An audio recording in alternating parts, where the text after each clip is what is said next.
সম্মানিত হিন্দু জনতা, খতম নবুয়ত সংরক্ষণ কমিটি গাজীপুরে আজকের এই বিশাল মহাসমাবেশে বক্তব্য নিয়ে আসছেন, গুরুত্বপূর্ণ বক্তব্য নিয়ে আসছেন প্রখ্যাত আলেম দ্বীন, প্রখ্যাত কারি জনাব হযরত মাওলানা আবু নাঈম, জনাব হযরত মাওলানা আবু নাঈম।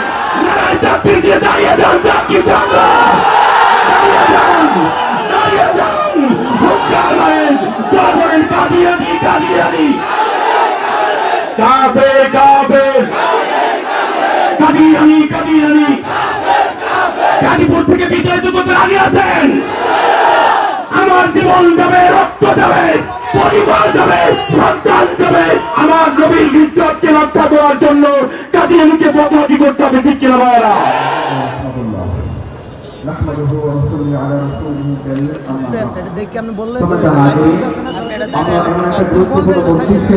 আমরা সকলে একত্রিত হয়েছি, আমরা সকলে খুশি না কেন?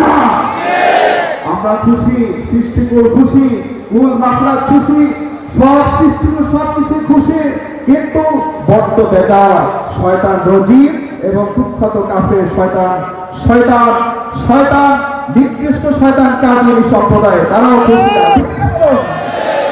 সময়টা হাজিরিন, আল্লাহ রাসূল সাল্লাল্লাহু আলাইহি ওয়াসাল্লামের স্পষ্ট হাদিস, তিরমিজি শরীফের হাদিস।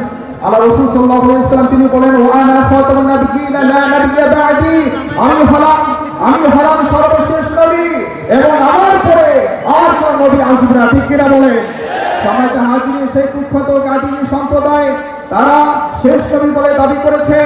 মাননীয় প্রধানমন্ত্রীর নিকট স্পষ্টভাবে আমরা খোলা মেসেজ দিচ্ছি যে কুখ্যাত কাদিয়ানী সম্প্রদায় তারা কাফের, কাফের, কাফের, এতে করে কারো সন্দেহ নাই, ঠিক কিনা? সময়টা হাজির, মাননীয় প্রধানমন্ত্রীর নিকট আমরা স্পষ্টভাবে খোলা মেসেজ দিচ্ছি, কাদিয়ানী সম্প্রদায় তাদেরকে অবশ্যই কাফের ঘোষণা এটা করতেই হবে। যদি প্রয়োজন হয়